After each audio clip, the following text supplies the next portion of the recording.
로마서 11장 25절에서 36절 말씀을 중심으로 하나님의 신비라는 제목으로 말씀을 나누겠습니다. 이 신비라고 하는 것은 어떻게 보면은 이 세상에 존재하지 않는 것입니다. 이 신비라고 하는 것은 어떻게 보면은 하나님께 속한 부분이죠. 그래서 우리가 이해하기가 힘든 부분입니다. 그런데 하나님의 신비를 이해하지 못하고는 우리가 신앙생활하는 것이 불가능합니다. 하나님의 신비를 이해해야만이 우리가 신앙생활을 바로 할 수가 있어요.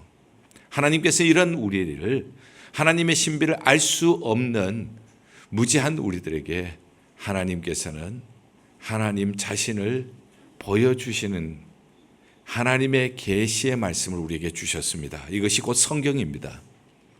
성경을 통하여서 우리는 하나님이 어떤 분이신지, 하나님의 신비는 무엇인지 하면서 우리는 깨달을 수가 있게 되어집니다.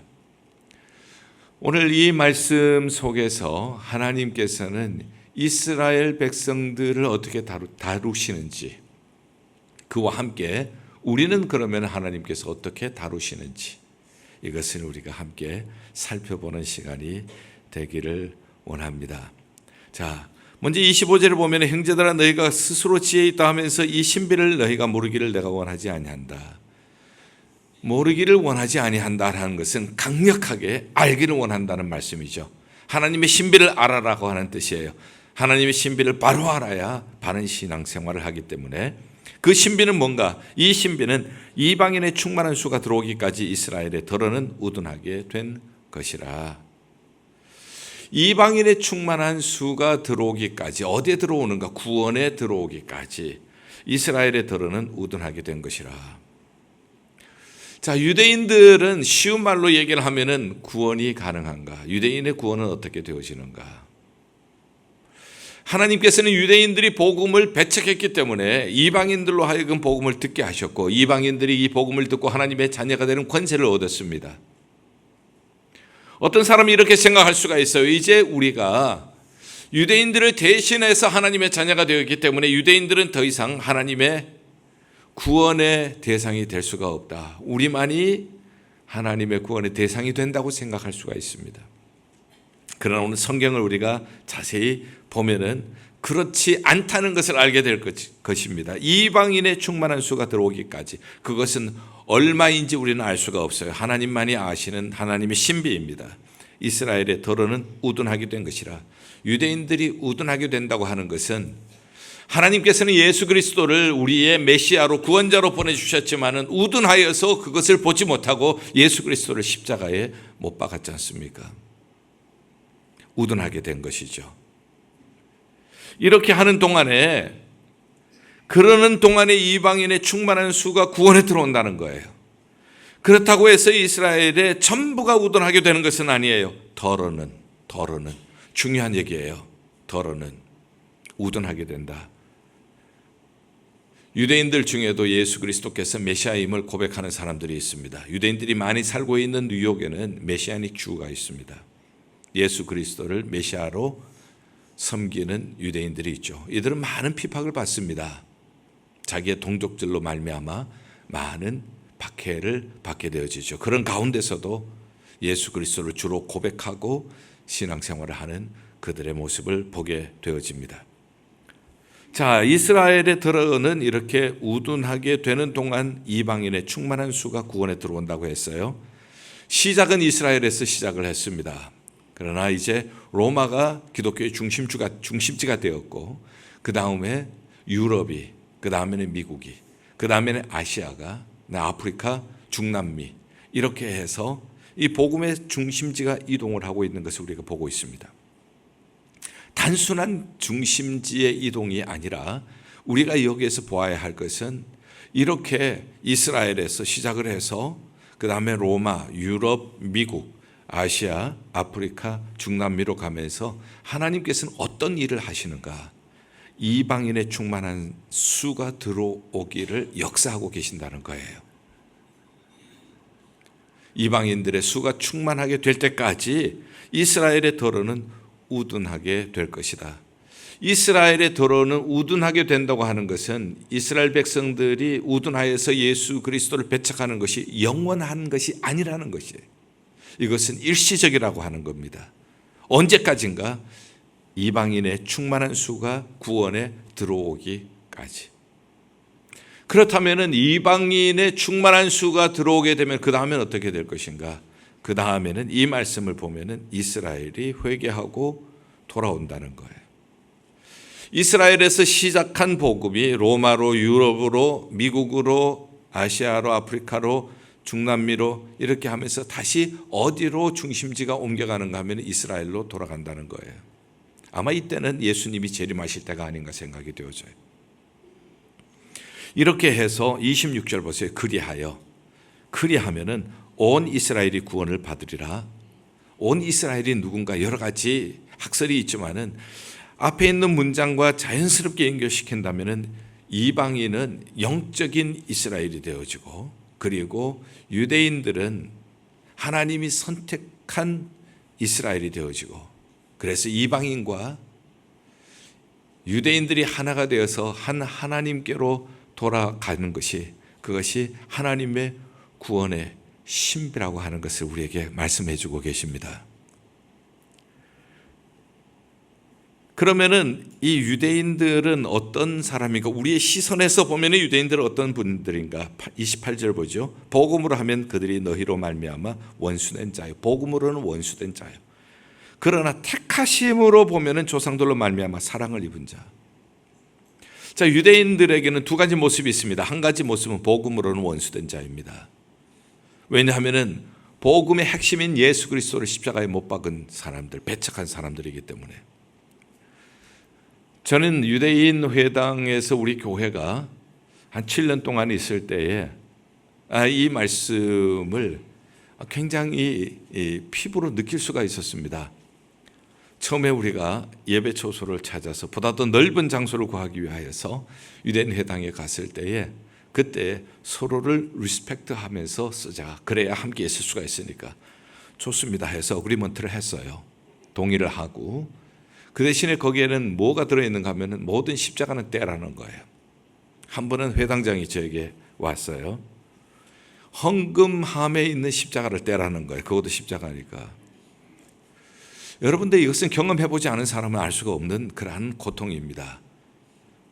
헌금 주머니를 가지고 거기에 십자가를 칼로 한 땀 한 땀 따는데 마음에 느끼는 고통은 정말 무엇으로 표현하기 힘든 고통이었어요.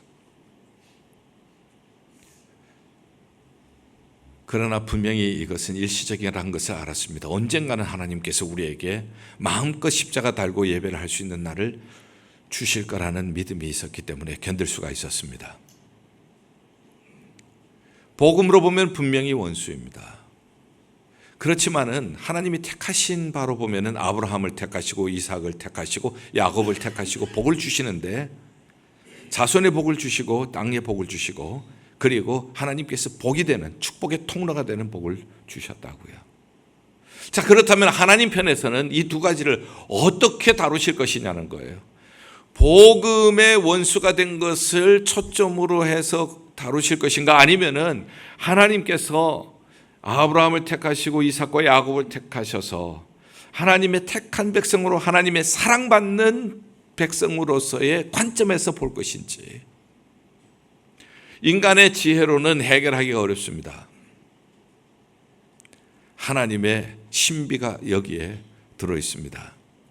하나님의 신비는 하나님의 사랑입니다. 하나님의 사랑을 입은 자니라. 여러분도 어떻습니까? 여러분들의 자녀들이 아무리 속을 썩이고 가출을 하고 부모님이 원하는 것은 안 하고 원치 않는 일만 한다고 해서 버리겠습니까? 버릴 수가 없어요. 자녀들은 버릴 수가 없습니다. 하나님의 사랑은 마찬가지로 택하셨기 때문에 버릴 수가 없는 것입니다. 그러면은 하나님께서 보내주신 메시아 예수 그리스도를 배척하고 그리고 그의 원수가 되는 것을 어떻게 합니까? 하나님은 아픔 가운데 기다리시는 거죠. 29절에 그 해답이 있습니다. 하나님의 은사와 부르시면 후회하심이 없느니라. 하나님이 부르셨어요. 하나님은 후회하시지 않습니다. 거기에 관주의 민수기 23장 19절이 나와 있죠. 하나님은 인생이 아니시니 시건치 않으시고 인자가 아니시니 후회가 없으시도다. 어찌 그 말씀하신 말을 행치 않으시며 하신 말씀을 실행치 않으시라. 하나님은 거짓말하시는 분이 아니세요. 한번 말씀하시면 후회하지 않습니다. 내가 괜히 이스라엘을 선택했다, 이렇게 후회하지 않는 분이시라는 뜻이에요. 하나님께서 한번 말씀을 하셨다가 그것을 바꾸시는 분이 아니시라는 뜻이에요. 하나님의 은사와 하나님의 부르심에는 후회하심이 없느니라. 하나님께서 이스라엘 백성들이 비록 지금은 예수 그리스도의 복음의 원수가 되어 있지만은 하나님께서 기다리십니다. 하나님께서 돌아오기를 기다리십니다. 그리고 이방인의 수가 충만하게 채워질 때에 하나님께서는 하나님의 신비 가운데 어떤 방법으로 하실는지는 모르지만은 대대적인 회개 운동이 일어날 것을 예상을 합니다. 그리고 이제는 이방인과 유대인이 한 이스라엘이 되어서 한 아버지 하나님께로 나아가는 날이 역사의 마지막에는 반드시 오게 될 줄 믿습니다. 그렇기 때문에 유대인들을 위하여서 저는 기도합니다. 유대인들도 하나님께서는 버리시지 않으셨기 때문에, 우리는 유대인 하면은 항상 생각나는 것이 랜드로드, 그냥 유대인 까다로운 막 그렇게 경제적으로 그렇게 이득만 추구하는, 이렇게 생각하지만은 우리가 성경을 보면은 하나님의 사랑을 받는 민족이에요. 하나님께서 버리시지 않는 민족입니다. 하나님께서 그들을 부르시고 후회하지 않는 민족이에요. 그렇기 때문에 지금 간절히 기다리고 계시는 것이죠. 그러므로 우리가 기도해야 합니다. 이 말씀을 좀 더 우리에게 가깝게, 유대인이라고 하는 관점보다는 우리에게 가깝게 우리가 적용을 한다면은 아마 여러분들이 느끼는 감사는 아마 더 클 거예요. 여러분들이 사랑하는 자녀들이 어려서부터 복음으로 자라고 교회에서 열심히 그렇게 신앙생활 하다가 고등학교를 졸업하고 이제 교회도 안 나간다 그러고 신앙과는 거리가 먼 생활을 한다고 하면 여러분도 어떤 마음이에요? 얼마나 마음이 아프겠어요? 얼마나 여러분들에게는 눈물 나는 기도 제목이겠습니까? 그러나 보세요. 온 이스라엘 전부가 아니라 더러는 우둔하게 된 것이라. 더러는, 이 말이 너무너무 감사해요. 지금 우리의 자녀들이 혹시 방황하는 자녀들이 있다고 해도 더러는 우둔하게 된 거죠. 그러나 전부는 아니에요. 아직까지 저들의 마음속에는 신앙의 불씨가 살아있음을 믿습니다. 아직도 저들에게는 여러분들이 그들을 위하여서 기도한 것이 쌓여 있는 줄 믿습니다. 그렇기 때문에 더러는이에요. 더러는 지금 우둔하게 되어도 아직 구원받을, 유대인들에게도 아직 구원받을 가능성이 남아있는 것처럼 지금은 방황하고 있는 우리 사랑하는 사람들일지라도 아직은 저들 안에 구원받을 가능성이 여전히 존재하고 있는 줄로 믿습니다. 하나님께서는 그것으로 돌아오기를 기다리고 계시는 것이죠. 한번 불러주신 하나님께서는 저들에게 불러주신 것을 후회하지 않으세요. 종교개혁자 존 칼빈은 이것을 성도의 견인이라, 하나님께서 끝까지 붙잡아 주신다, 보존해 주신다, Perseverance of Saint라고 얘기를 합니다. 사랑하는 성도 여러분, 그렇기 때문에 우리는 오늘도 우리의 사랑하는 사람 방황하는 것을 보면서 낙심하지 마십시오. 더러는이에요. 그러나 아직까지 구원받을 만한 그러한 가능성, 하나님을 찾고 싶은 그러한 믿음의 불씨, 이런 것이 저들 안에 여전히 남아있음을 믿습니다. 우리가 꾸준히 기도하고 우리가 기다릴 때에 하나님께서 언젠가는 회개하고 돌아와서 함께 한 하나님께로 나아가게 하시는 날이 올 줄 믿습니다.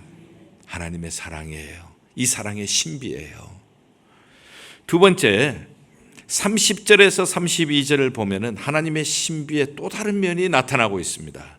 그것은 너희가 전에는 하나님께 순종치 아니하더니 전에는 너희는 이방인일 때, 우리가 아직 이방인이 되었을 때 그때 하나님께 순종치 아니하더니 이스라엘이 순종치 아니함으로 이제 긍휼을 입었는지라. 긍휼. 긍휼이라고 하는 것은 신앙에서 매우 중요한 단어입니다. 긍휼은 마땅히 받아야 할 벌, 불순종함으로 말미암아 마땅히 받아야 할 벌을 받지 않게 하는 것이 긍휼이에요. 그런데 은혜라고 하는 말이 있잖아요. 은혜는 받을 자격이 없는 사람이 받는 것이 은혜예요. 30절 자세히 보세요. 그냥 읽을 수가 없어요. 이스라엘이 순종하지 아니함으로 이제 긍휼을 입은 거예요. 바꿔서 얘기를 한다면 만약에 이스라엘이 순종해서 예수 그리스도를 메시아로 받아들였다면 우리는 긍휼의 대상이 안 되는 거예요. 유대인들이 배척을 했기 때문에, 유대인들이 복음을 배척을 했기 때문에 이제 우리에게 순서가 돌아오게 된 거예요. 이것은 어떻게 인간으로서 이러한 이 신비를 이해를 할 수가 있겠어요? 성경이 얘기를 해주지 않으시면 알 수가 없는 거예요. 하나님이 택하신 사랑받는 자들, 그러나 그들이 하나님의 은혜인 줄 알고 메시아를 주셨을 때에 영접했다라면은 우리에게는, 이방인들에게는 기회가 없는 거예요. 그들의 순종하지 아니함이 우리에게는 긍휼이 되어지는 거예요. 그래서 하나님께서 불순종했던 우리를, 이방인들을 하나님의 은혜로 구원해 주시고 이제 하나님의 자녀가 된 것이에요. 그러니 우리가 자랑할 것이 없는 거예요. 만약에 하나님께서 이렇게 긍휼을 베푸셨다면, 불순종하는 우리를 불쌍히 여기셔서 긍휼을 베푸셨다면 유대인들도 왜 긍휼을 못 베푸시겠느냐는 거예요. 그래서 순종하지 아니함으로 이제 긍휼을 입었는지라. 이와 같이 이 사람들이 순종하지 아니하니 너희에게 베푸시는 긍휼로 이제 그들도 긍휼을 얻게 하려 하심이니라. 그들도 긍휼의 대상이 된다는 겁니다.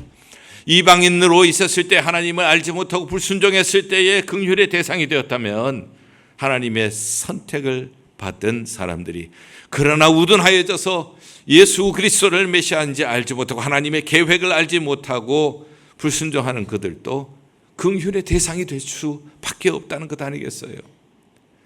이것을 어떻게 우리가 설명을 할 수가 있겠어요? 그러니 33절, 깊도다 하나님의 지혜와 지식의 풍성하며 그의 판단은 헤아리지 못할 것이며 그의 길은 찾지 못할 것이로다. 하나님의 이 놀라운 은혜는, 하나님의 이 놀라운 지혜는 너무 깊어서 인간이 이해할 수가 없는 그러한 지혜로 하나님께서는 유대인들도 구원하시고 이방인들도 구원하셔서 거기에는 하나님의 사랑이란 것이 있고 거기에는 하나님의 긍휼이라고 하는 것이 있어요. 그래서 이 둘이 하나가 되어서 한 하나님께로 나갈 수 있도록 하나님께서 계획하고 계시는 것을 오늘 우리에게 보여주신 것입니다. 이것이 revelation, 계시, reveal, 드러내다, 뚜껑을 열어서 보여주다 하는 뜻이에요. 하나님께서 이렇게 우리에게 보여주신 것입니다. 자, 하나님의 신비는 우리가 다 알 수가 없어요. 하나님의 신비를 나는 다 안다고 하는 사람은, 그 사람은 교만한 사람입니다. 하나님의 신비는 우리가 다 알 수 없기 때문에 보여주시는 만큼 보고 가라고 하는 만큼만 가면 돼요. 우리가 신앙생활 하면서 얼마나 이것이 중요한지 몰라요. 자기가 다 아는 것처럼 행하다가 이단이 된 사람들이 한두 사람이 아니잖아요. 하나님께서 보여주시는 만큼 하나님의 신비, 사랑의 신비, 긍휼의 신비 보여주시는 만큼 우리가 보고 가면 되는 거예요. 그럼 그 다음에는 나머지는 어떻게 합니까? 그것은 하나님을 찬양함으로 마무리하라는 거예요. 이 놀라운 신비예요. 33절부터 깊도다 하나님의 지혜와 지식의 풍성하며, 그러면서 36절까지는 누가 하나님의 마음을 알았느냐, 누가 그의 모사가 되겠느냐, 누가 하나님의 마음을 알겠어요. 누가 하나님 앞에 참모가 되어서 하나님께 이렇게 하십시오 저렇게 하십시오 조언을 할 사람이 누가 있겠어요. 36절, 만물이 주에게로 나오고 주로 말미암고 주에게로 돌아가미니라. 만물의 시작도 하나님, 과정도 하나님, 완성도 하나님께 있는 줄 믿습니다. 하나님의 신비에 있는 거예요.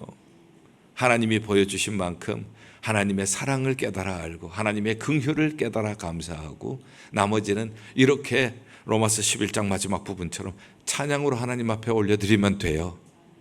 여러분들 굉장히 중요한 얘기예요. 신앙생활 하면서 궁금하다고 억지로 풀려고 하다가 베드로후서 3장 16절 멸망하는 자들이 있다. 그리고 고린도전서 13장 12절 지금은 거울을 보는 것처럼 희미하게 본다. 그렇지만 그날은 주님 앞에 서는 그날은 얼굴과 얼굴을 맞대고 보는 것처럼 우리가 아주 클리어하게 선명하게 보게 될 것이다. 신앙생활은 지금은 거울을 보는 것처럼 하는 것이 신앙생활이에요. 완전히 우리가 다 알 수 있는 사람은 아무도 없어요. 성경을 통해서 보여주시는 만큼 보면 되는 거예요. 그리고 가라고 하는 만큼만 가면 돼요. 그 다음은 뭘 하라고요? 찬양하시면 되는 거예요. 깊도다 하나님의 지혜와 지식에 풍성하며 누가 주의 마음을 알겠는가? 누가 그의 모사가 되겠는가? 이는 만물이 주에게로 나오고 주로 말미암고 주께로 돌아가니 영광이 세세에 하나님께 있을지어다. 아멘. 찬송하는 일이에요. 그것만 아시면 돼요. 억지로 풀려고 하시지 마시고요. 우리가 어디에서부터 와서 무엇을 하다가 어디로 가는지 이것을 모르면은 내가 왜 사는지 모르게 되어집니다. 만물이 이 세상의 모든 것이 주께로부터 나오고 주로 말미암고 시작과 과정과 주께로 돌아감이니라. 완성도 결과도 하나님께 있다고 했죠. 이거 모르면은 왜 사는지 모르는 거예요. 왜 공부해야 하는지 모릅니다. 왜 비즈니스 해야 하는지 몰라요. 모르면 어떻게 되는가? 모르면 그때 그 공허함이 찾아옵니다. 공허함은 중독이라고 하는 것으로 채웁니다. 오늘날에는 중독이라고 하는 것으로 채워요. 마약 중독, 성 중독, 게임 중독, 온갖 그러한 중독으로 우리가 채우게 되어 있어요. 그것이 우리에게 가져다 주는 피해가 얼마나 큰지 우리는 너무나도 잘 알고 있어요. 게임하지 말라고 어머니가 게임기 뺏었다고 청소년이 어머니를 때려서 살해한 사건이 생기질 않나요? 지금 이 마약 중독이 지금 얼마나 위험한 것인지 펜실바니아 켄싱턴이라는 곳을 지나가다 보면은 좀비처럼 그렇게 흐느적거리면서 그 길거리에 그냥 있는 사람들을 볼 때에 얼마나 고통스러운지 몰라요. 보는 것조차도. 어디에서 이것이 다 나오는가? 그 원인이 무엇인가? 하나님의 신비를 몰라서 그래요. 하나님이 어떻게 우리를 사랑하시는지, 하나님께서 어떻게 우리에게 긍휼을 베풀어 주셨는지, 나는 어디에서부터 나와서 무엇을 하다가 어디로 가는지 이거 모르면은 내가 왜 사는지도 모르고, 내가 왜 공부해야 하는지도, 내가 왜 직장에서 일을 해야 하는지도 몰라요.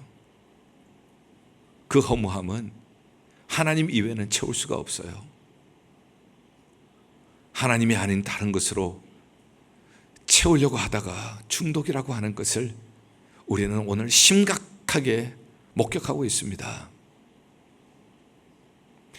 요한복음 8장 29절 예수님께서 하신 말씀이에요. 나를 보내신 이가 나와 함께 하시도다. 나는 항상 그가 기뻐하는 일을 행함으로 나를 혼자 두지 아니하셨도다. 교회도 마찬가지입니다. 하나님께서 이 교회를 세워주셨습니다. 나는 하나님이 기뻐하신 일을 합니다. 예수 그리스도께서 머리가 되신 교회, 예수께서 이 땅에 몸으로 오셔서 하셨던 일들 가르치시고 복음 전파하시고 고치시는 일들, 이 일을 하겠습니다. 그리고 우리 성도님들 함께 다 하나님께로 돌아가게 될 줄 믿습니다. 이거 모르면 교회는 싸움과 갈등이 그치지 않습니다. 왜 교회가 그렇게 소란하고, 왜 교회가 복음의 센터로 하나님께서 세워주신 교회, 하나님의 꿈이 있는 교회에서 왜 성도들이 그토록 갈등해야 합니까? 그토록 왜 아파해야 합니까? 로마서 11장 36절은 교리 부분의 결론입니다. 신앙생활의 결론이에요. 나는 어디로부터 와서 무엇하다가 어디로 가는가? 이거 알아야 합니다. 이거 모르면은 우리는 방황할 수밖에 없어요. 사는 의미도, 공부하는 의미도, 돈 버는 의미도 우리가 모르게 된다는 뜻이에요. 그래서 저는 오늘 여러분들과 함께 이 말씀을 그냥 너무 크게 보지 말고 좀 가깝게 보고 싶어요. 만물이라고 하면은 규모가 크잖아요. 만물 안에는 내가 있기 때문에 자기 이름을 한번 넣어보세요. 김종훈은 주에게서 나오고 주로 말미암고 주께로 돌아감이라. 그에게 영광이 세세히 있을지어다. 훨씬 가까워요. 여러분들이 주님께로부터 나왔습니다.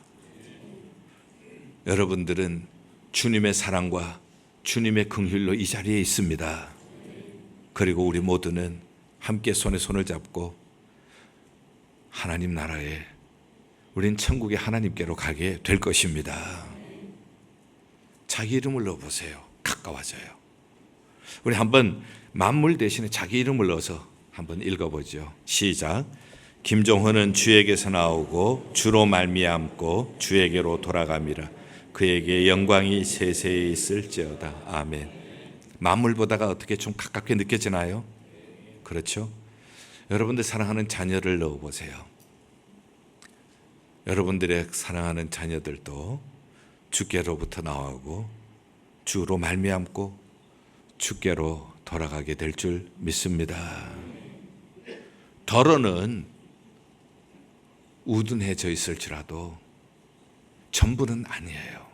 아직까지 저들의 가슴 속에는 하나님을 향한 믿음의 불씨가 살아있어요. 여러분들의 기도에 눈물 자국이 묻어 있어요. 여러분들의 자녀 이름을 넣어서 다시 한번 읽었으면 좋겠는데, 혹시 우리는 셋인데 어떻게 합니까 하면은 장남 대표니까 제일 첫째 이름을 넣어서 한번 읽어보시면 좋을 것 같아요. 한번 읽어보죠. 시작. 김주현은 주에게서 나오고 주로 말미암고 주에게로 돌아갑니다. 그에게 영광이 세세히 있을지어다. 아멘. 우리 교회를 넣어보세요. 예일교회는 주에게서 나오고, 이 예일교회는 그저 생긴 교회가 아니라 인간의 계획이나 노력으로 세워진 교회가 아니라 하나님이 세우셨습니다. 주에게서 나오고 30년, 이 30년이라는 세월 주로 말미암고 주님의 사랑과 주님의 긍휼하심으로 우리가 30년 동안 이곳까지 오게 된 줄 믿습니다. 그리고 우리 온 성도님들 함께 주님께로, 천국으로 돌아가게 될 줄 믿습니다. 자, 만물 대신에 예일교회라고 넣어서 다시 한번 읽어볼게요. 시작. 예일교회는 주에게서 나오고 주로 말미암고 주에게로 돌아감이라. 그에게 영광이 세세에 있을지어다. 아멘. 사랑하는 여러분들, 오늘 이 말씀은 신앙생활에 굉장히 중요한 말씀입니다. 우리가 이 말씀을 알지 못하면은 인생의 목적과 방향을 잃어버립니다. 교회의 목적과 방향도 잃어버리게 되어집니다. 하나님의 신비를 우리가 하나님께서 오늘 보여주신 만큼 우리는 봐야 하고, 그리고 이해를 해야 합니다. 하나님의 사랑, 여러분들을 불러주시고 여러분들의 자녀들을 불러주신 하나님의 사랑은 하나님이 결코 후회함이 없으실 줄 믿습니다. 마땅히 받아야 할 벌, 안 받게 하신 것은 하나님의 긍휼입니다. 그 하나님의 신비를 통하여서 우리는 결국은 하나님께로부터 나와서 하나님으로 말미암고 하나님께 돌아갑니다. 이 방향만 또렷이 설 수 있다면, 사랑하는 형제들아, 경고하고 흔들리지 말고 더욱 주의 일에 힘쓰는 자들이 되라. 이는 너희 수고가 주 안에서 결코 헛되지 않은 줄 믿노라. 여러분들이 주 안에서 수고가 결코 헛되지 않을 줄 믿습니다. 기도하겠습니다. 하나님 아버지, 하나님께서 보여주시는 하나님의 신비를 오늘 우리가 함께 나누었습니다. 하나님의 사랑의 신비, 하나님의 긍휼의 신비 깊이 묵상하며 마음에 새기게 하여 주시옵소서. 하나님의 이 풍성한 지혜, 그로 말미암아 우리는 영원히 찬양하게 하여 주시옵소서. 만물이 하나님께로부터 나옵니다. 만물은 하나님께로 말미암습니다. 만물은 하나님께로 돌아갑니다. 하나님 세세의 영광을 받아 주시옵소서. 예수 그리스도 이름으로 기도하옵나이다.